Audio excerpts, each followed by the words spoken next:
Hello, beautiful people. My name is Athol. Let's jump into it. And this is like take 10 of trying to make this video. And every time I start it, it gets longer and longer and more complex. So I think what I'm going to do is I'm going to break it into a bunch of smaller videos pretty much this week.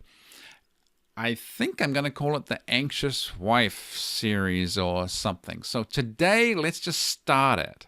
And I'm basically going to answer that question of why do initiations not work, and why do guys feel like they have to jump through ever increasing hoops in order for the sex to happen.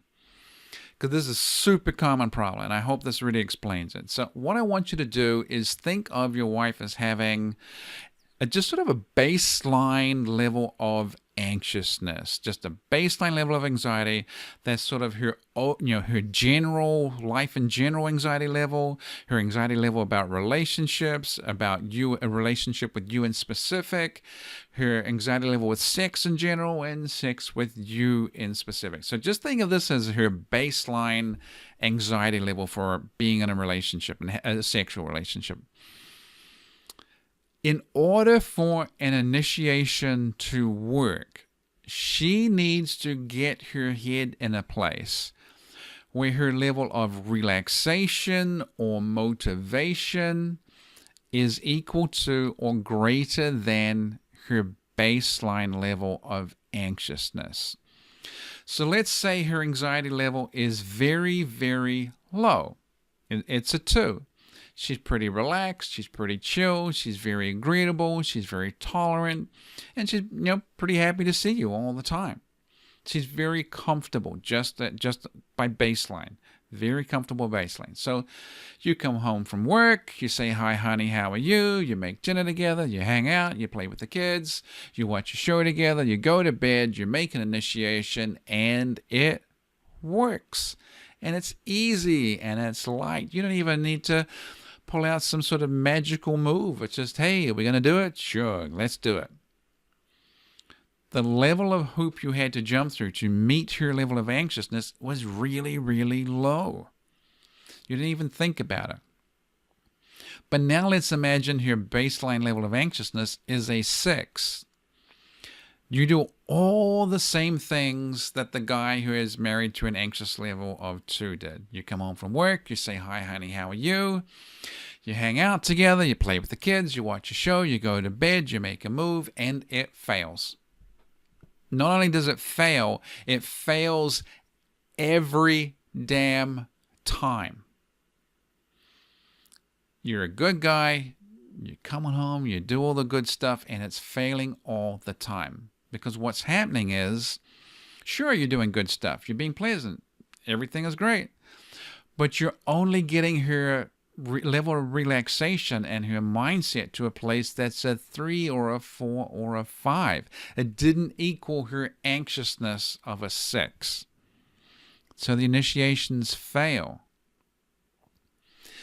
What you discover the longer you're in a relationship is that sometimes the sex really happens. And you start trying to replicate those moments where the sex actually happens and it actually works. And some of those things where you figured out the sex actually works is when she's very, very relaxed. Like when she's on an expensive vacation, when you take her to the magical hotel of magic, when you get her out of her normal routine, when she isn't worried about life in general, and she has this really good experience and she gets into a great place mentally, and she's relaxed at a level of a 6 or a 7, and it trumps or equals her level of 6 of anxiety, and the initiation works, and you have great vacation sex, and it's really good. It's really good. Or it was working around the time that you were engaged because she was so excited and she was so motivated, and there's all this drama and the friends talking about it and the wedding planning, and it was all this giant rush of excitement and attraction. She was hyped. But then you get married, the wedding is over, some of the hype dies away, And now the initiation is not working so much. Another classic one, she wants to have a baby. She wants to be a mom. She wants to get pregnant. Her anxiety level is a 6, but her motivation to get pregnant is an 8, a 9, or a 10. So while she's trying to get pregnant, that trumps the anxiety level, and the sex turns on, and the sex is good, and she's interested. But then she gets pregnant. Then she has the baby, and the sex goes away again. Because your regular life is just reaching a 3 or a 4 on the anxiety going away scale, or whatever you want to call it. So this is all super common. And a really, really classic one is the woman that just loved going to Disney World. Because when they're there, everything is staged, it's planned, it's organized. They don't have to think about anything. They know what hotel they're staying at. They know what rides they're going, and their brains shift into neutral, and everything is awesome and clean and wonderful, and they feel so safe and secure and happy in this magical little bubble of safety and security. The problem comes when you get to the place where it's become your job as the husband to provide this little bubble of safety and security. It becomes your job to provide these peak experiences that trump her level of anxiety. It's your job to, game the hell out of her so she's always excited, always tuned on, always focused on you in order for the sex to happen. And you can get into this feedback loop where it is your job to provide all this. And the trouble is, the anxiety is her issue. And it's become your job to fix her issue. And it's very, very difficult to solve someone else's problem when it's really their problem, and the only ones who can fix it is them.